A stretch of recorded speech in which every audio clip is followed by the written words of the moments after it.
right, welcome to another episode of Homestead Shop Talk podcast. This is episode 42 with Al from Lumnah Acres, Ben from Hollar Homestead, and myself, Jason from Sow the Land.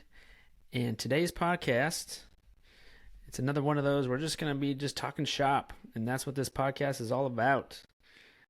Originally, I did not think we would even have a topic, ever. But once in a while we do, and today we don't. And so today we're just going to just talk shop. See what we got going on this week, what projects we got working on, and even problems that we like to solve each other's problems sometimes. Or sometimes we just need somebody to talk to. But we're just hanging out today.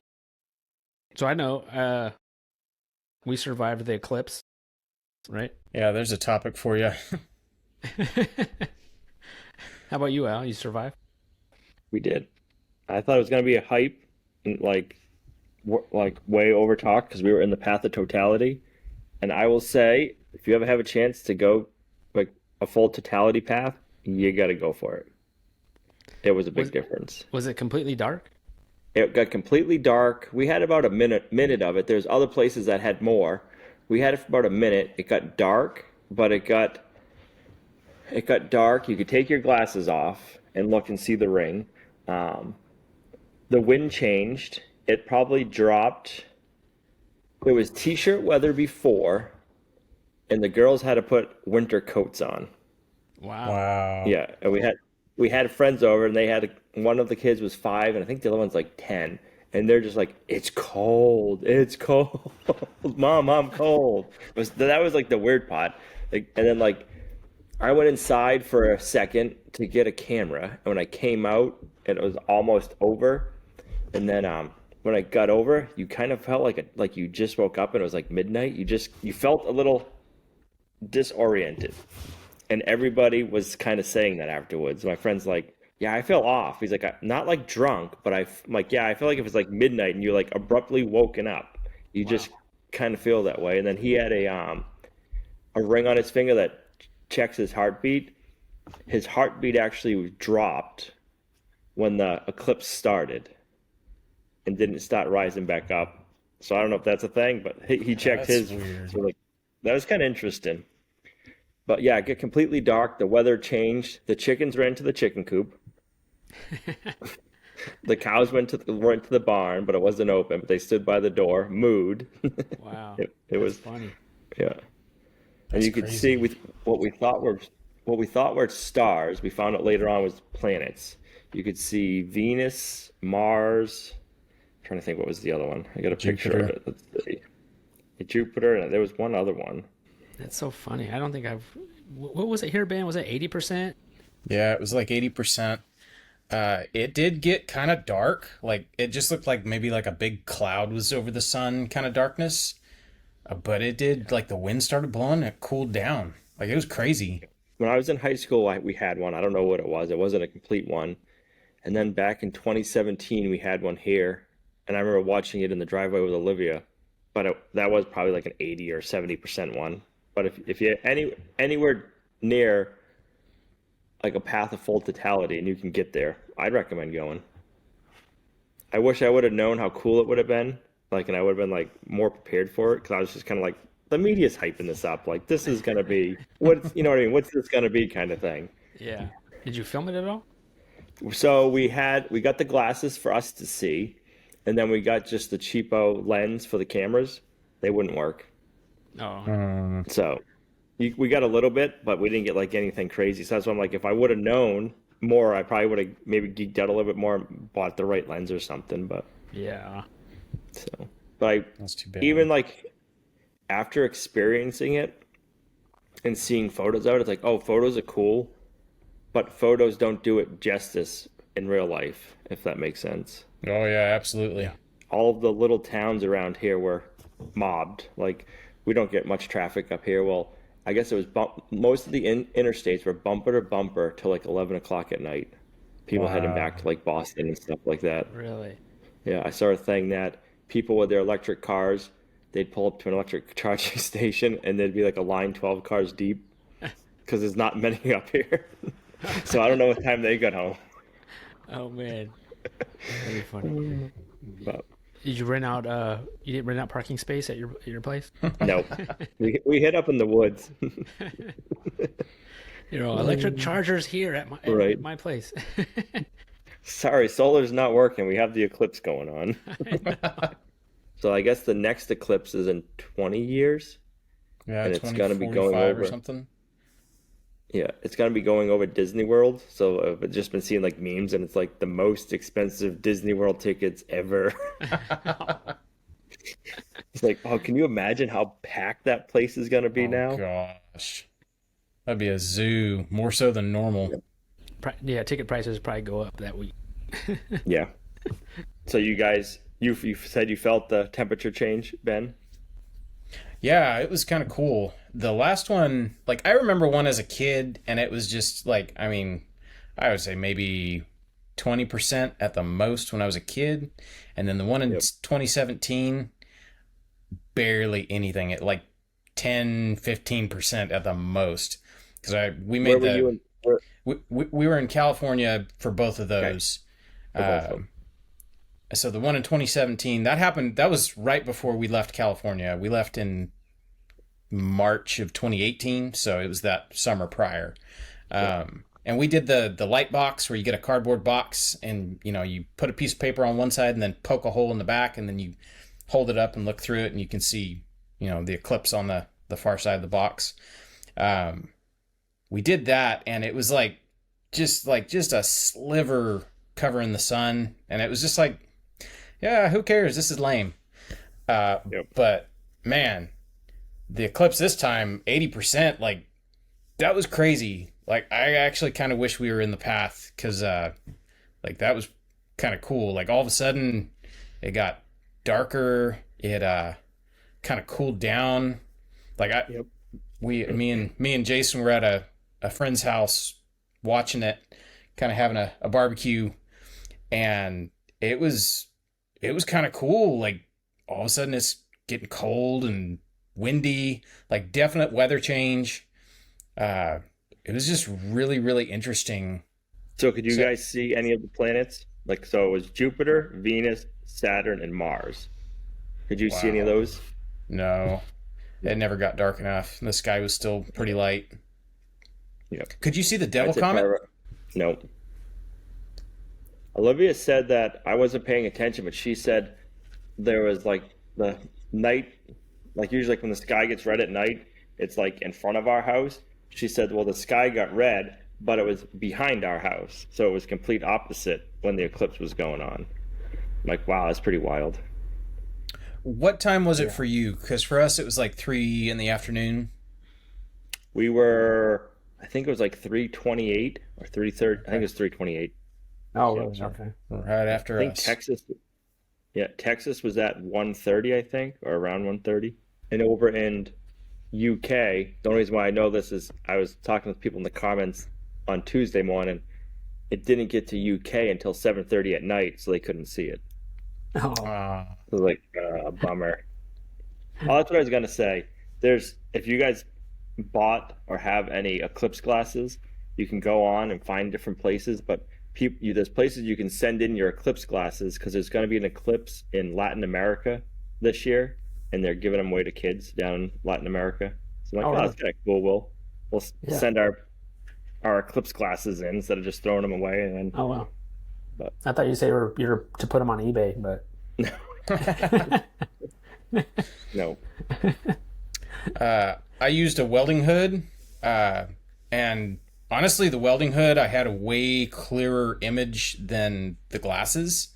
When it got, as full as it was going to get for us, like you could see a lot more detail through the welding hood than the glasses. But,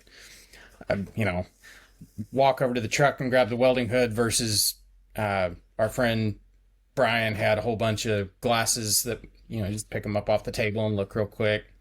So, yeah, it was pretty cool. I'm pretty impressed. I'm looking forward to the next one.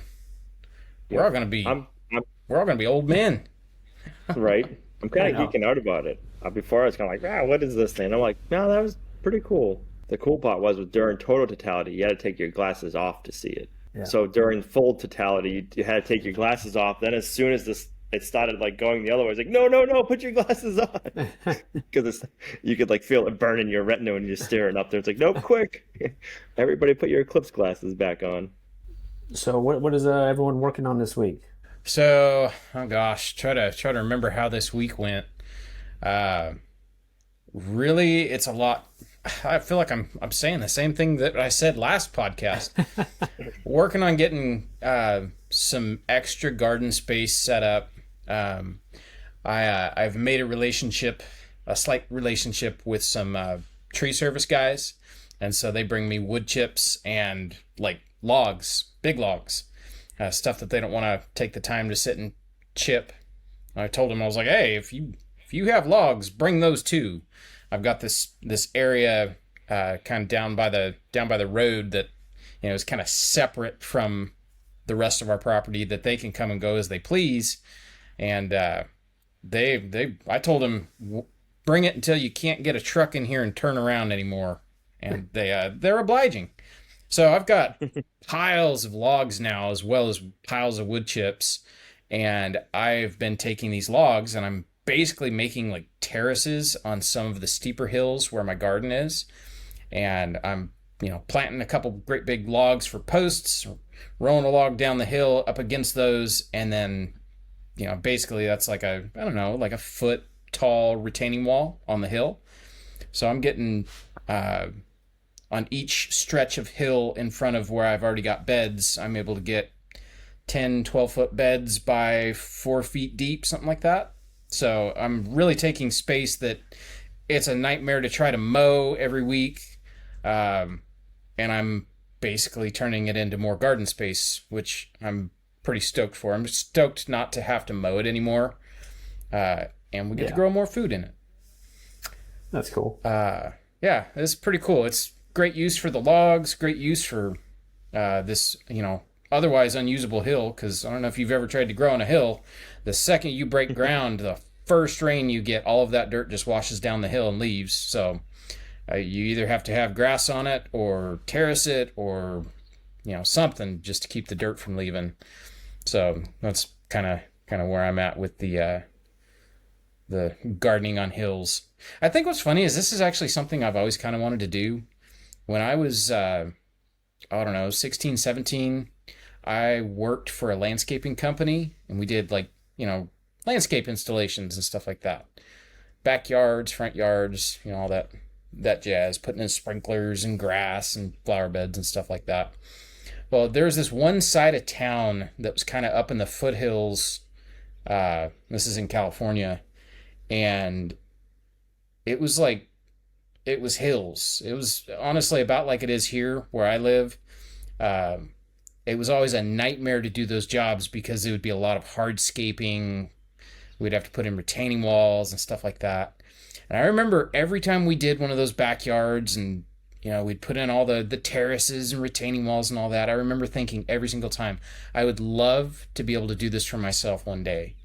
And here it is, 20 years later, and I'm finally getting to do stuff like this for myself. And it's just like, it's about time. Like, it's a good feeling. It's kind of nice to do something that I told myself I was going to do so long ago. Patience. Yep. In it for the long haul. And then as far as the house project goes, I am getting rebar in, getting the foundation ready. I've got all my rebar, and I've got a lot of it bent. It's a lot of bending. I just have to get it in there and wire everything together. But the past few days, we've been busy doing stuff, going places, appointments, just it's all the stuff that nickel and dimes your time away. And then, you look up and it's like, well, how come I haven't gotten anything done this week? Well, because all the other stuff that's been going on. So yeah, getting rebar done. I don't know if you guys are like this. I know I am. Do you ever do a project to save money and end up spending so much time on it, you would have been better off spending the money in the first place? I refused to buy a rebar bending tool They were $54 at Lowe's, and I looked at that thing, like I pulled it off the shelf and was going to buy it. I was like, $54, I could make this in 10 minutes. So I didn't buy one, and I came home and grabbed all the materials off the shelf. Like I had it all already, started putting it together, and then the first problem I had was I needed a drill bit. I didn't have, it was like a 7/8 drill bit. I couldn't find my 7/8 drill bit. I looked all over. And so I'm just like making it work. And before you know it, I've spent like 4 or 5 hours on this dumb rebar bender that I could have just bought for $50. Got it done, and it works great. Like it really does work great. Having a metal shop at my disposal, bending rebar really isn't that bad of a job. I've got there's the Pritchard hole in my anvil, and it fits 1/2-inch rebar, and so I can just stick it in my anvil and just use that to bend the rebar, and it's working out all right. But like I said, back to the a million other things going on, eating up my time. So I've got some of it bent. There's a couple of them I bent them a little bit off, so I've got to go back and fix them. Just, you know, it's Did you all the film stuff. it at least? Heck no. You know what? Like doing this kind of stuff, when you're doing something that you're not sure of, or, you know, the first time kind of thing, if you film it and you mess up, getting beat up on it hurts that much more. It's just like, I'm not feels sure like a what waste I'm of doing. time. Yeah, that too. Yeah. So, Because you'll film it and you'll be like, not want to post it or whatever, and you're like, what? I don't even want to post this anymore because it didn't work. yeah. I mean, we've done that before. We've shown our mistakes, shown our mess ups, and generally people, as long as you explain like, hey, we messed up, like I got to do this over. Yeah. Generally, people are pretty cool. You know, hey, like it happens to everybody, but there's always that 1% that are like, yeah, I knew you'd fail, you loser, and it's just like, oh man. So yeah, and then, you know, the past 2 days, it's been raining. We had rain all day yesterday, and then it rained about half the day today. But judging how muddy it was, I didn't want to go do rebar in the mud, so I elected to play in different mud. I've needed to clean out our chicken coop, like the house part where all the roosts are. I've needed to clean it out for like 2 years. I've just been throwing wood chips in it whenever it starts getting nasty, and I'll just throw a load of wood chips in there.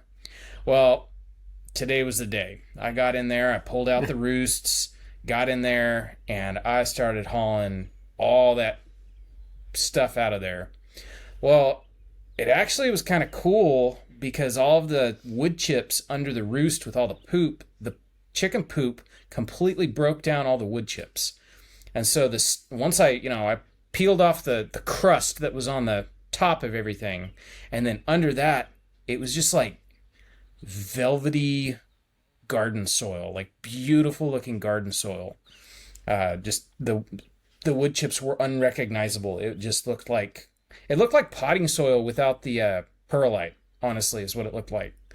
So I hauled that out for, I don't know, 4 hours today, getting in there, you know, because the door's too small to get the tractor in, and I don't want to go pull off the back wall to get the tractor in that way. So it's a poo fork and a wagon, load after load. But it was enough to completely dress one side of our greenhouse with all of this chicken compost. So it was a win-win. Not a huge amount of oddball things that I've worked on this past week, but that's how it goes. I guess no news is good You have news, enough right? compost, right? Yeah. Well, you have enough compost that you made to fill all the new beds? Possibly. I've got probably, I don't know, maybe like 2 or 3 cubic yards of compost I pulled out of the pig pens. That's been sitting. I piled it all up, and it still kind of stinks. I need to get in there, put the grapple on the tractor, and get in there and like pick it up and fluff it up because it kind of smells anaerobic. And then I've got, oh gosh, maybe another 2 or 3 yards that I pulled out of the chicken coop, that's ready, plus maybe about another yard that was previously from the chicken coop. I've been stockpiling compost, just getting ready. If I'm sparing with it, I can probably fill up all these new beds with, new compost, but it's going to be close.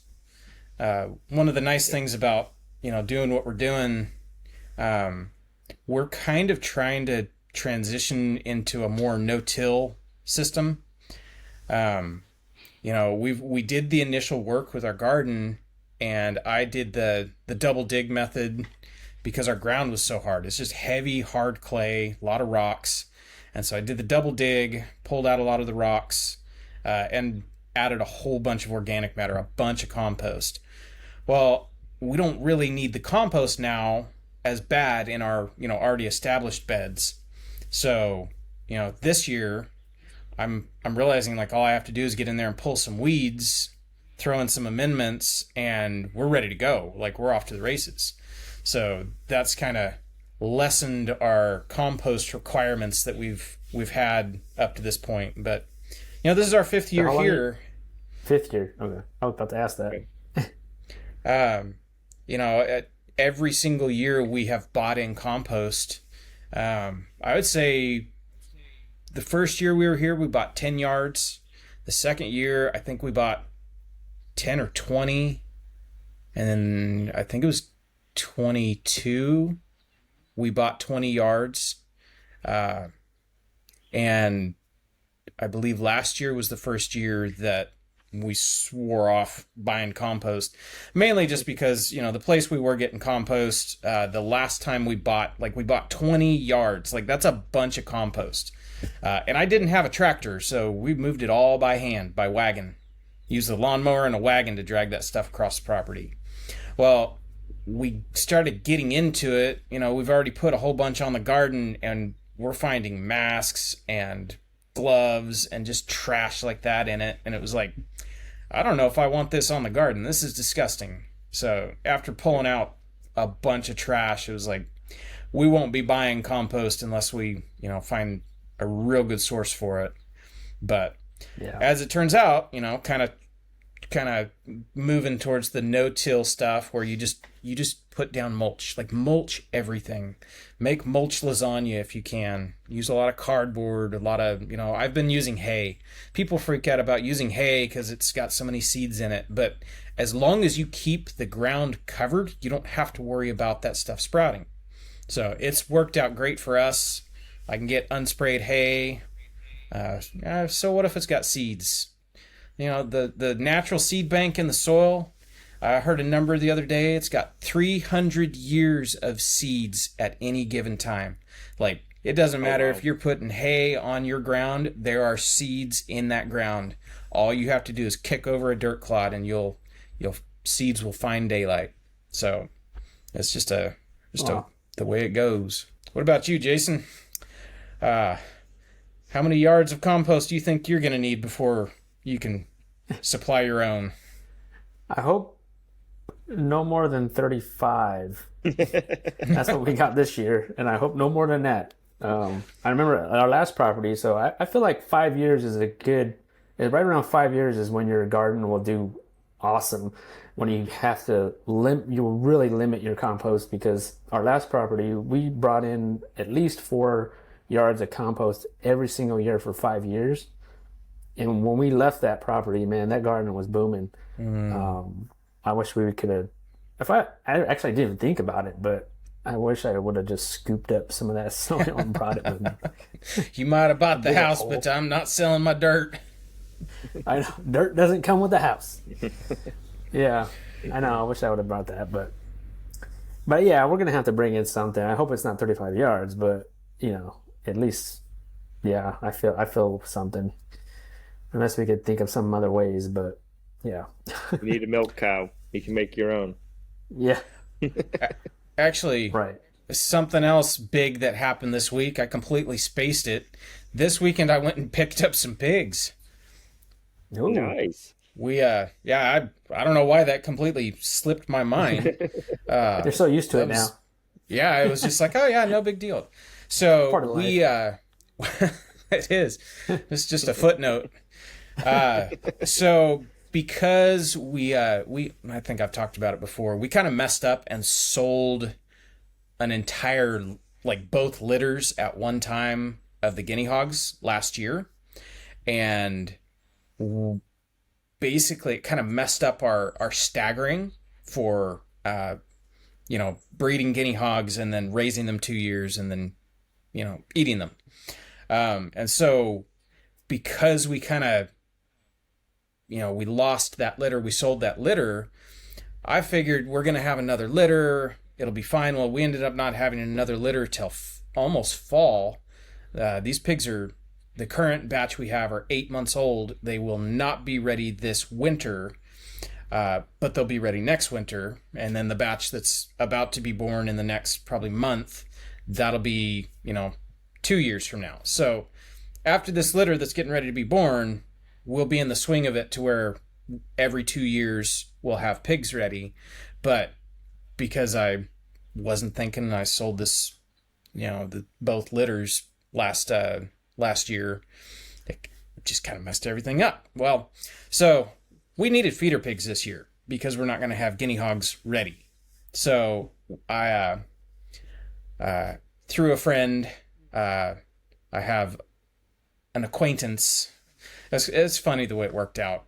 I'll have to tell you off the air how everybody knew each other, but it's kind of funny. Friend had some pigs. They're full Berkshire.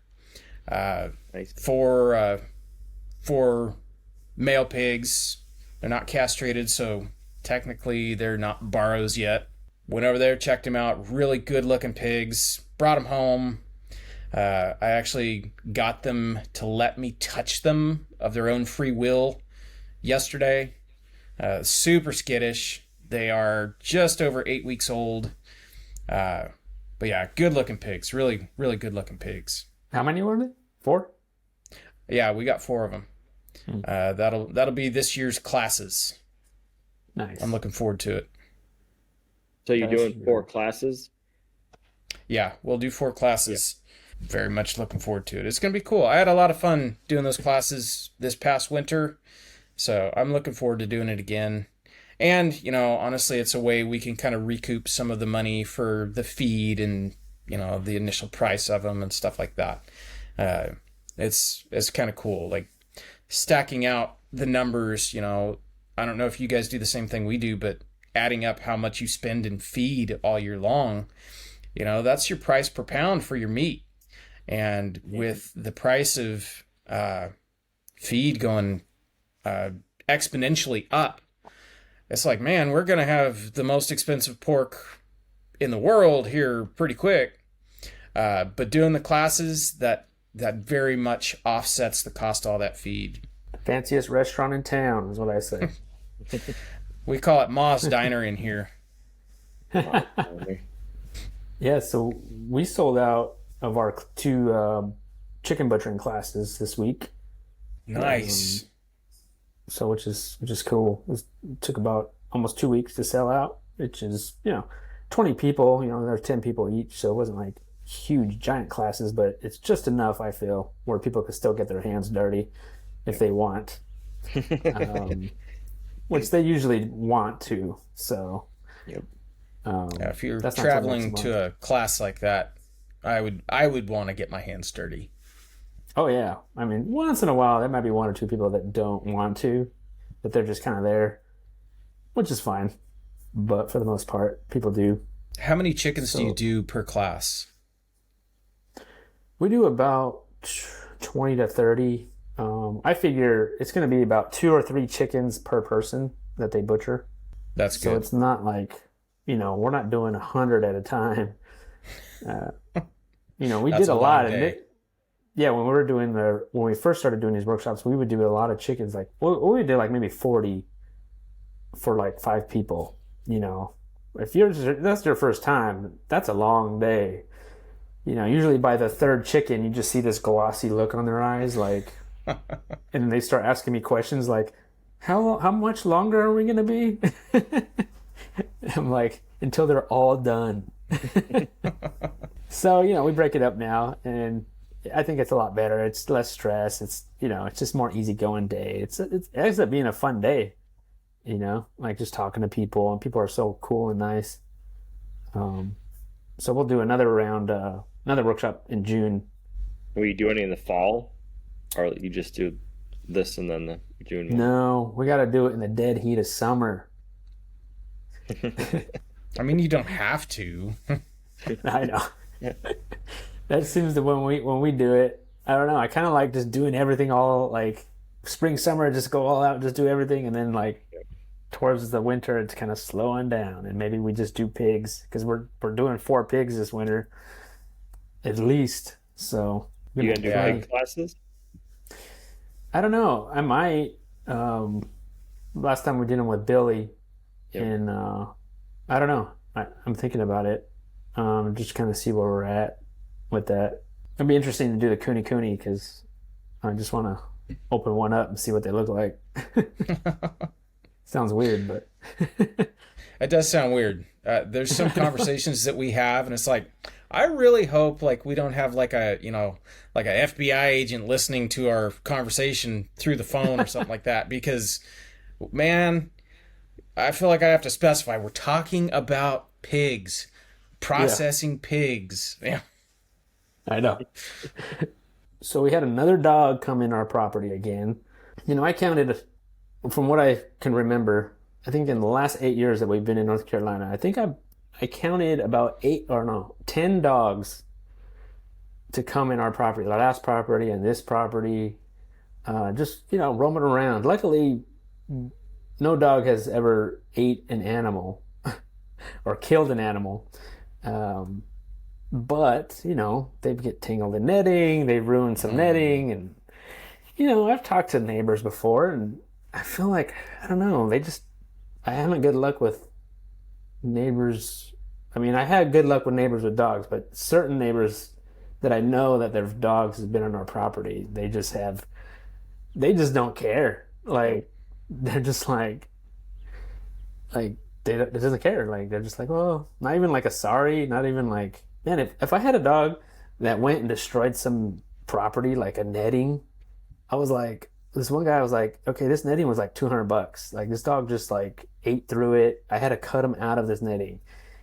And not even like, if that was me, I'd be like, oh, here's $200. Like, I'm sorry. Like, you know what I mean? Like, he's my neighbor. Like, I wouldn't want him to think bad of me or something. But not even that, not even a sorry or nothing. So I don't know. I don't know. Sorry. We are currently dealing with the same situation. We have these 2 dogs that keep showing up, and they're like big dogs. Like one's he looks like a pit bull, and then the other one's a German Shepherd. I don't know where they're coming from. None of my neighbors around us have dogs like this, so I don't know where they're coming from. But these dogs love our property. They keep. And as soon as I come out, they see me and they take off. But yeah, it's just same thing. I don't know. Like, how are you just going to let your dog get out and roam? Especially out here, because most people out here, they, take it out just as soon as look at it. Like, I wouldn't want my dog getting taken out. Right. And just roaming around like that? Like, yeah. I don't know. As soon as this dog saw me, it took off. We've lost a few chickens that way at the old homestead. One from a neighbor, and she really didn't care. We had another one. One dog came, got 1 or 2 chickens. I don't know who the lady was, and then scared the dog off, or she came and got the dog, I think. And then like a month later, same dog. I chased that dog off as fast as I could and as far as I could. Then she came up. She's like, "Where's my dog?" I'm like, "I don't know. I went in the woods somewhere." And she was like all upset. "How dare you scare my dog off? I can't find it." That's not my problem. I know. Like, dog up. Sorry. Yeah. I mean, luckily I'm home, Like, if I wasn't home, then definitely it would have been worse. It would have been a worse problem. I don't know. You think about it, too. Like, we had a friend that lost some, and he was like, the cops wanted to know what the value of it is. I'm like, you think about it. If you have a chicken that you've been raising for a while, if you figure out how much feed you fed that chicken, especially if you do organic, like some of those egg layers, you have some money into them. Yeah. Oh, yeah. definitely. If you wanted to, oh, sorry, you owe me $100 for that one chicken. What? I mean, Exactly. That's a good point. Do you guys ever get asked to, another YouTube channel come out and want to film your place or like do a little farm tour for their channel? Does that ever happen? Every once in a while. Yeah, it doesn't happen to me too often. I mean, I can't think of maybe once that's happened. Like somebody asked, and usually I just say no because if I don't know the people, I'm like, I'm not going to just have you come out. But for whatever reason, they caught me on a good day, and I was like, okay, Generous. I was feeling generous. If they got a good email going on, I got a good vibe. I sensed a good vibe, so I was like, all right.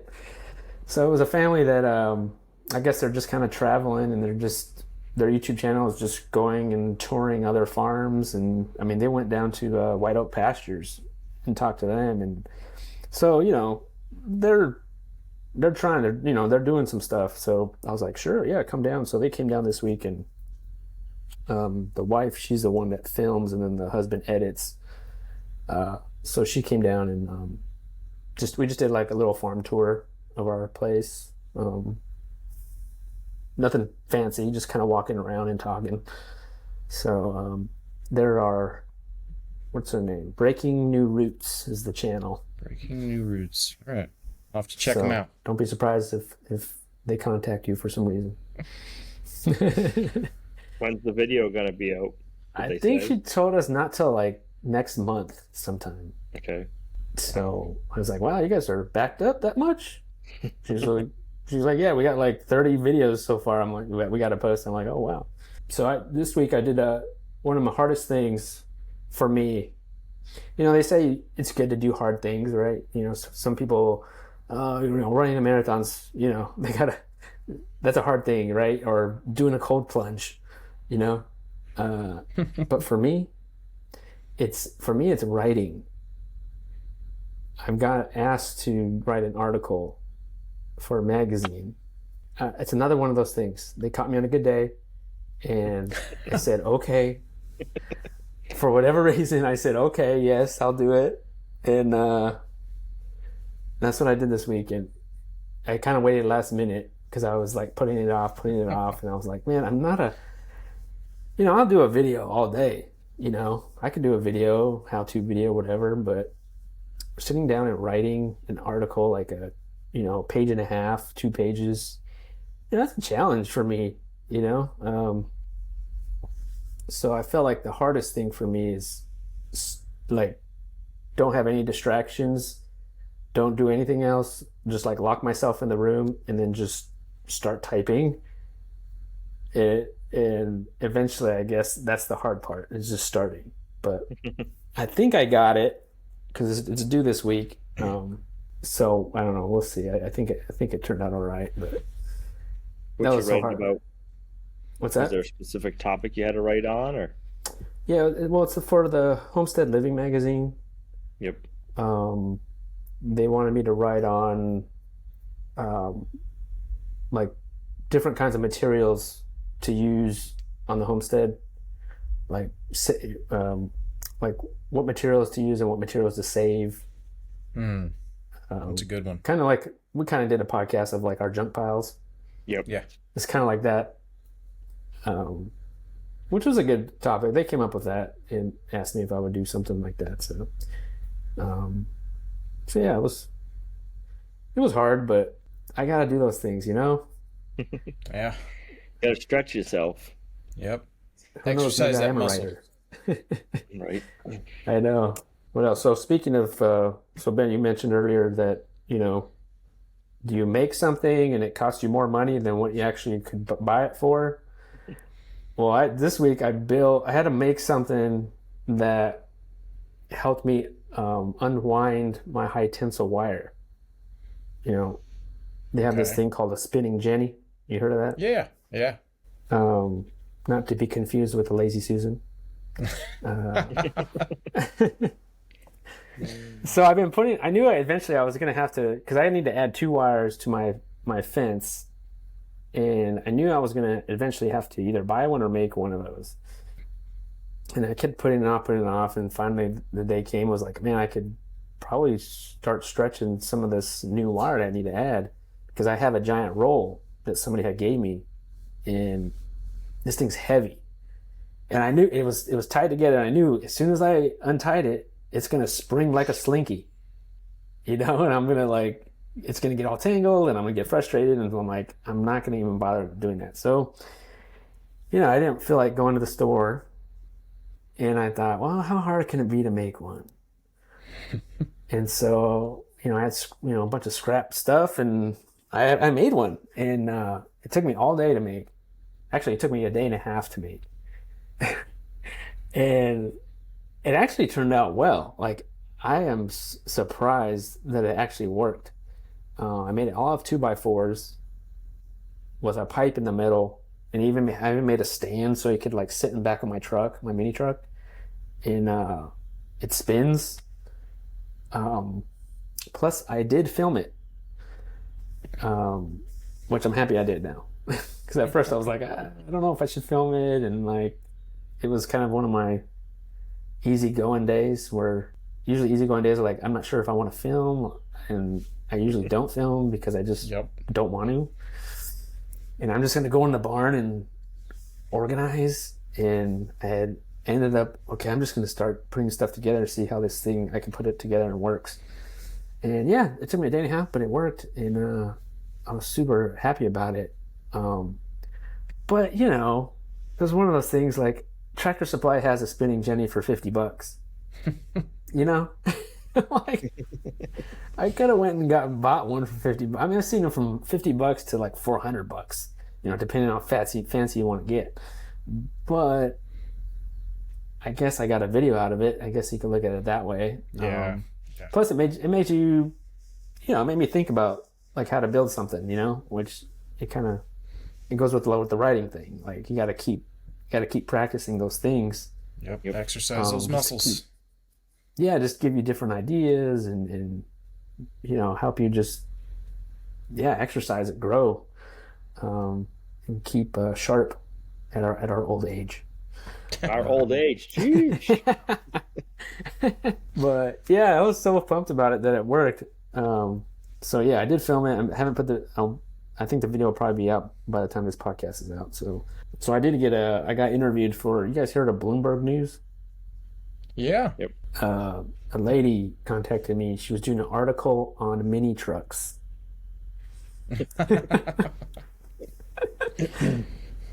Yeah, I'm always curious, how do people find you, Like, she emailed me, and so she wanted to call me up. So I was like, okay, call me up. And, she wanted to ask me some questions. And so I was like, sure.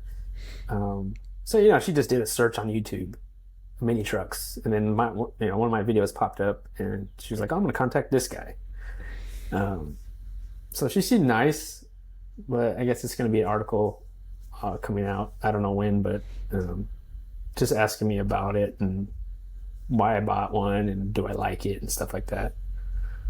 So, which is pretty fun. That's pretty hopefully cool. Hopefully she'll put my YouTube channel on there. Right. Any news is good news, I guess. Growing the channel. I saw your video on your pig hut. How do you like the new one that you just built? Yes, the pig hut. I like it so far. I've had it for about a week now. It has not blown away yet. Who's in it? The 4 Cooney pigs. Okay. I have it for the 4 Cooney pigs because they were using one of my chicken tractors that I needed. So I made them this pig hut. I don't know, it's pretty solid. And they all sleep in there. Yep. And they all fit pretty good. By the end of the year, I don't know if they will all fit in there, but they're pigs. They don't need too much. I guess my only concern is that a good wind would come, but I don't know, maybe not. Maybe because it's round, maybe it's more aerodynamic. I don't know. But I made it look like they sell those metal huts. I'm sure you guys seen them. They're expensive. Yeah, they're like $700-800 or something. Ooh. I mean, I like the way they look. So I figured I'd just try to kind of replicate that, but more economically. Right. But we did put our meat chickens out this week too. They're 4 weeks old now, and I put them on the very top of our property, right next to our 1,000-gallon rain tank. And I started using that water for them, which I'm super pumped about too. I'm getting excited and using that water. And I don't have to, haul so much water up, and it's just right there, so it's kind of nice. I bet. Man, the more places you get water stashed, the better it is. It's such a good feeling. It's so satisfying. I cannot believe it. Yeah, I don't know what it is.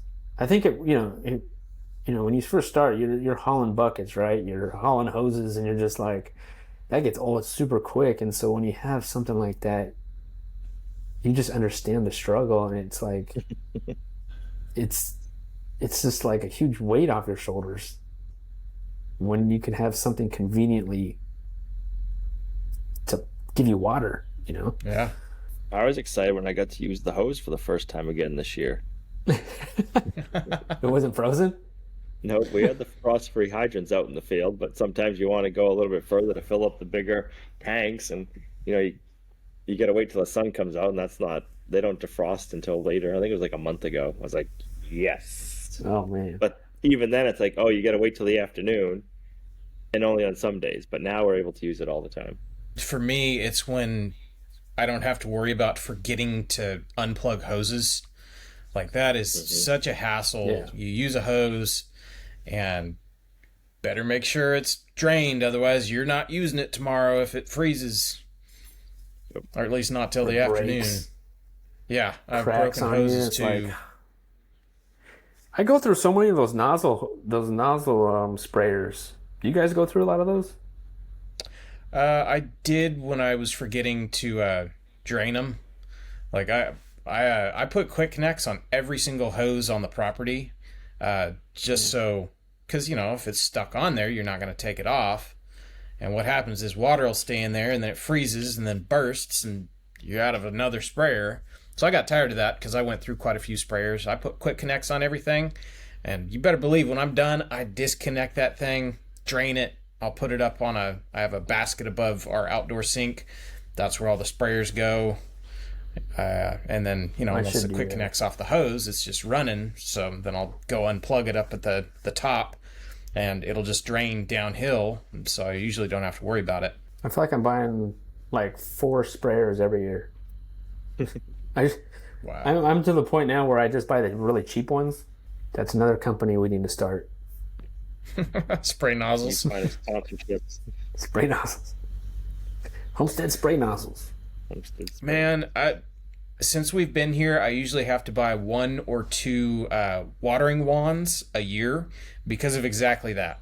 Yeah. I bought a nice one, forgot about it as soon as it got cold, had water in it, it burst.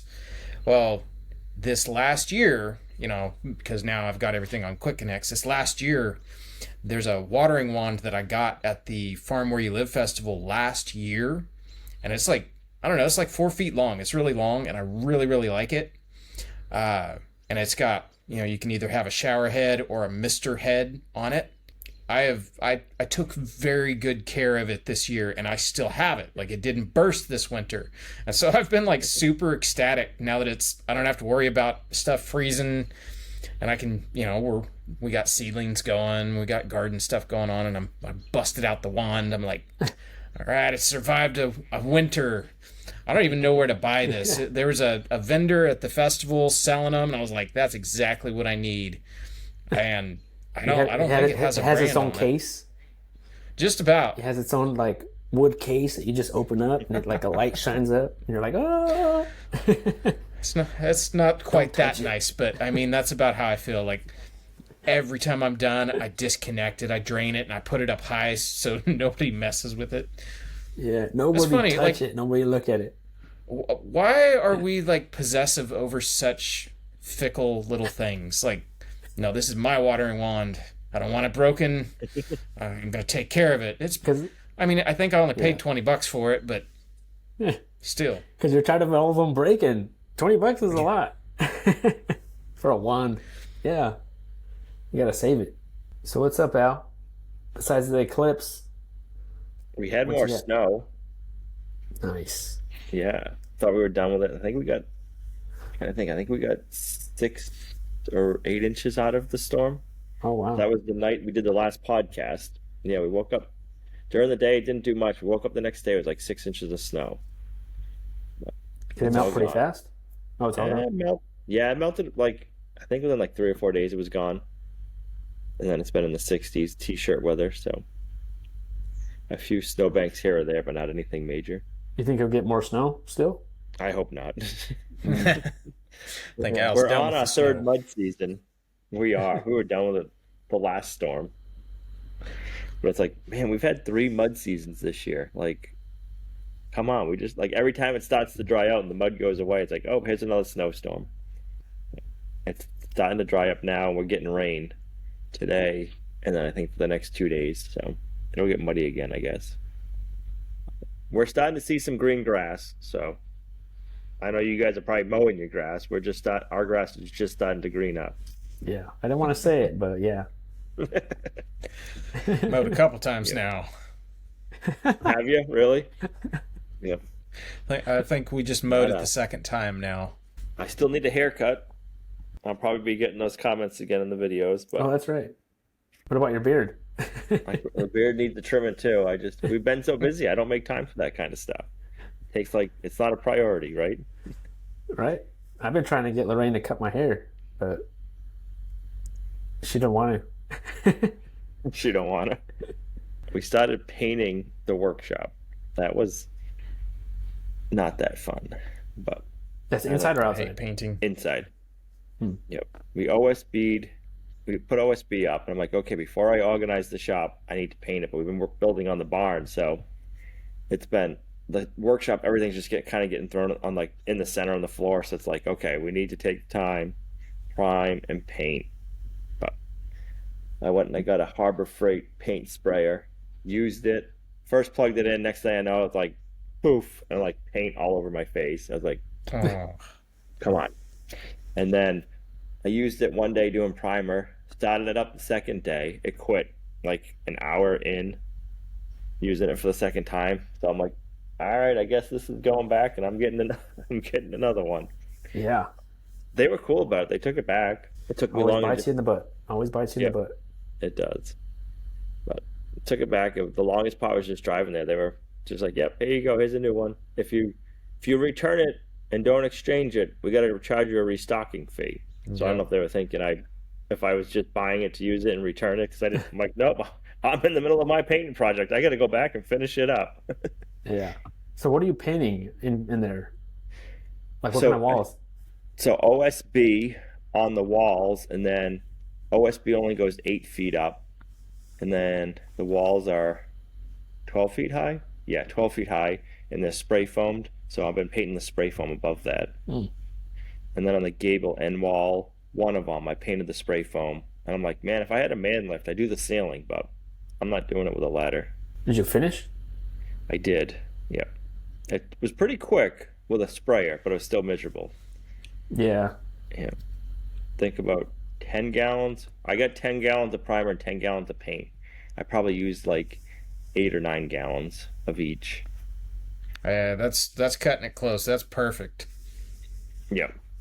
But if by figuring it out, it's like, oh, they say 5 gallons should do it. I'm like, I know they're lying. I'm not just going to get 5 gallons of each, because then I'm going to be running back and forth. I'm like, Yep. just get 10 gallons of each right from the beginning. Yeah. Because that's not fun either, running out of paint or primer in the middle of the project. Nope. What color? Did you say what color?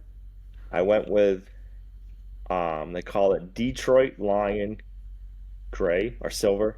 I just went with a gray. Everybody's like, oh, you like your grays. I'm like, I want gray just because I can hide dirt. I'd love to go black, but it'd be too dark. Yeah. White, everybody's like, oh, you gotta do white. I'm like, I don't want white in the workshop. Like, that'll just look terrible in about a week or two. Yeah. Yeah. Yeah. Black's too gloomy. Yeah, black's too grooming. Gray's kind of but it kind of hides the dirt. It's like in between. Everybody gives us a hard time because we do a lot of gray paint, but it works. Hey, it works. Like whatever works. The wall behind me right Should've here is done like- gray for that exact Should have done reason. like pink. Should have done like pink or something, like something wild. Well, somebody's like, "Oh, you should paint it yellow." I'm hoping they were joking, but Yeah, make you hungry. Yellow. right. Like, yeah, I can't see a workshop being yellow, but so I will Yeah. say, I got my Leatherman, and I've used this thing like 100 times. I don't know how I lived without it. Oh man, Right? yeah. That's where it's Yeah. at. It's nice having the clip because it's in your pocket, like, Yep. and I just take it in and out all the time. But we've been doing a bunch of fencing projects, so it's just constantly cutting wire, and like, my wife's like, "There you go again. Why didn't you get one sooner?" I'm like, I never really needed one until I had one. Now I'm using Really? it all the time. Yep. Yeah, I was the same way. So if you're carrying it in your pocket, let me ask you this: do you carry a like standalone pocket knife as well, or do you just use just the Leatherman? Just the Leatherman now. It's got a nice knife on it. I use it for things I probably shouldn't. It's like a hammer. It's been a pry bar a few times. But, I mean, that's what I got it for, right? Yeah. Actually, I really like having multiple knives on it, but Yep. I found that for some stuff, like I didn't want to abuse the knife on the Leatherman, hmm so I just keep carrying my my pocket knife I've been carrying. I have a oh gosh, it's a CRKT. That thing's getting pretty worn out, but I have abused the heck out of that knife. I love it. Well, I quit carrying it so I could put the Leatherman in its place. And after a while, it was like, well, the Leatherman came with a pouch. Why don't I just try putting the pouch on my belt and I'll carry the pocket knife in my pocket? Yeah, I use them both. Like if I'm gonna, the wow. majority of things I use the Leatherman for. But if I'm gonna, hack at something or hit the dirt, out comes the pocket knife.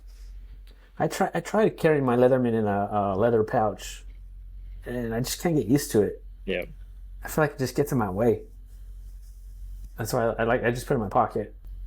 They make a Leatherman what about that has like this? a hammer on it. There you go.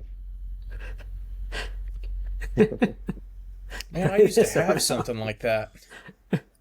My mom gave me this for Christmas.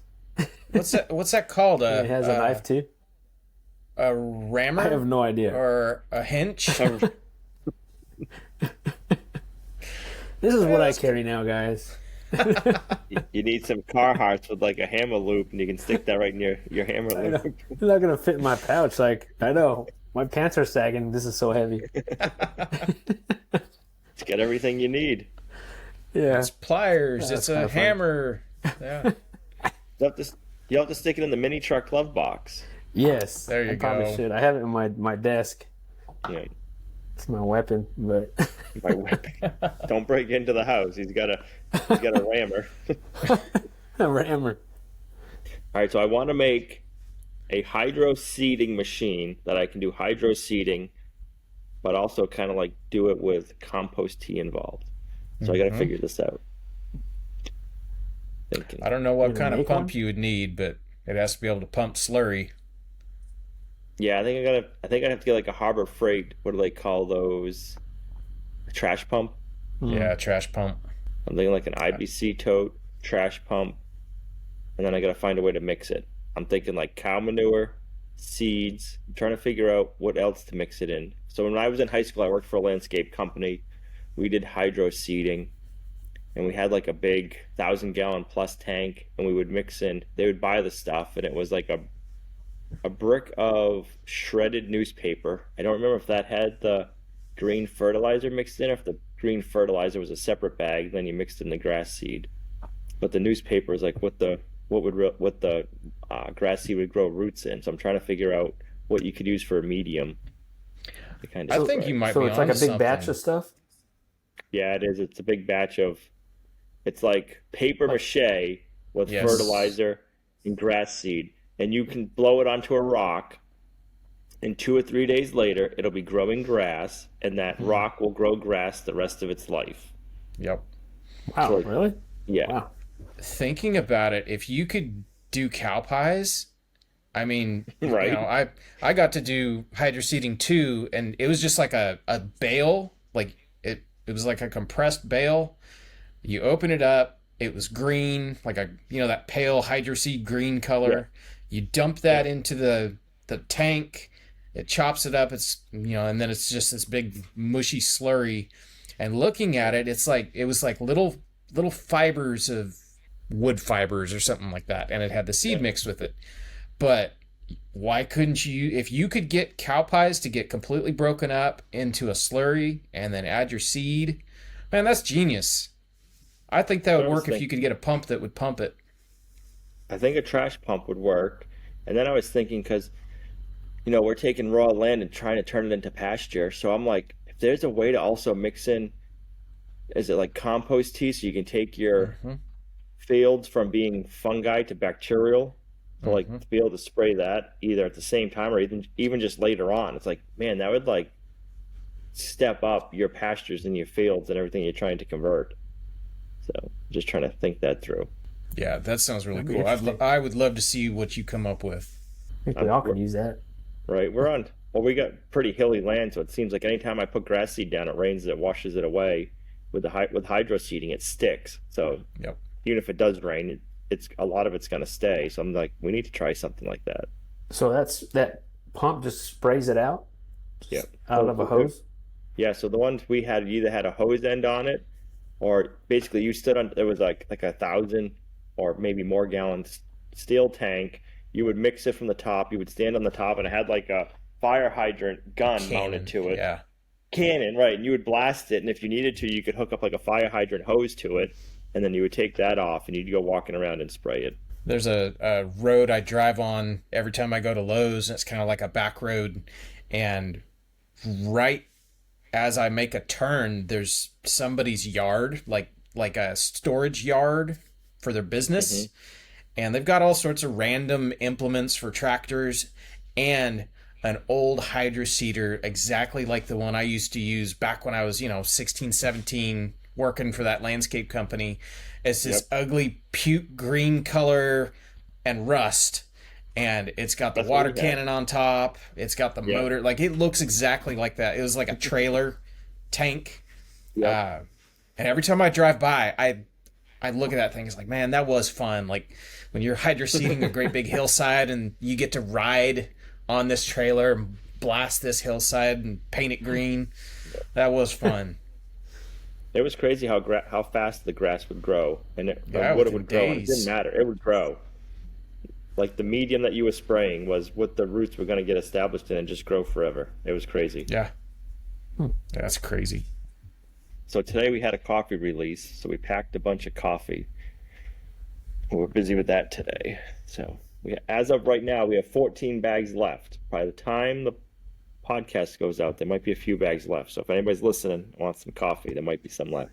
What's you still selling the dark coffee, or what are you selling? So that's what we have left right now. The only thing we have left is like 12 bags of In the Woods, which is a dark roast. Do you have one that's more popular than the other? Our most popular one is Homestead Sunrise, which is a light roast. And then we do a medium roast, which is we do cold brew. And then we do a campfire decaf. So it's funny, like every time it's different. Like we'll be like, oh, this one sold out first, and this one sold out last, so we'll change the numbers around, we'll change our inventory, and then it's like the complete opposite next time, so you just never know. Yeah. It's so funny you think you know what I mean? Like you think you know what people are gonna buy. Yep. But it's so hard to get that right. Right. I think. When are you gonna open up your coffee shop? It needs to be like a mobile one. At the next Eclipse. There you coffee go. Shop. Give me 20 years, we'll have one open. You wonder what we'll be doing in 20 years? I kind of wonder. Hopefully the same thing, and just be like a little bit easy, because we'll have been doing it for so long. We'll have like all of our methods and everything like worked out, so it's just kind of like. Yeah, that's kind of what I was thinking. Yeah. This is episode 500 of the Homestead Shop Talk. More than 500, right? More than 500. There's 52 a year. Yeah, it'd be way more than that. I know. Yep. We'll be old sitting on our rockers. No. Your beard We would were be think- longer. so we were thinking, I don't know why it popped into my head, but I was like, man, when me and Gina got together and we were redoing our first house, I'm like, your parents were our age. And Mm. I was like, that's kind of crazy. Yeah. Yeah. It's like your face, Jason. That's that's crazy to think about. I think about that stuff too. I was like, oh, when my dad was my age, how old was I? And I'm like, wow. Like, you're like, oh my gosh. Must be something that was in the air. Like we've had that same conversation, recently. It's like, hey, like when we got together, my parents were about maybe a little bit older than we are now. Like it's a weird thought. Like I remember when my dad turned 40. Like I remember that. And here I am, I'm like 40 is, a year and a half away, and it's like, I thought my dad was old back when I was, a teenager. Yeah. It's just weird to be here. How did we get here? I know. You don't think at the time, like, you're going to be that age one day. I remember when 20 was old. It's like, oh man, so and so's 20. Oh man, they're old. Yeah. Yeah, that's so crazy, man. I don't know. I don't know what's going to happen then. We'll Still all be pumped? in Disney World watching the eclipse together. Still pumping out those videos. Right. We'll all be replaced by artificial intelligence by then. They'll Yeah. probably have taken the world over. Yeah. We'll be hiding in the woods growing our own food because you won't be able to. That's the truth. Well, cool, guys. We're over an hour. You got anything else? No. All right. So we'll leave it at that. But thanks, everyone, for listening and watching the podcast. We really appreciate it. And make sure you subscribe and leave a review on iTunes if you can. Thank you so much. Hopefully everyone has an awesome week. And we'll see you guys next week. Have a good week. Later.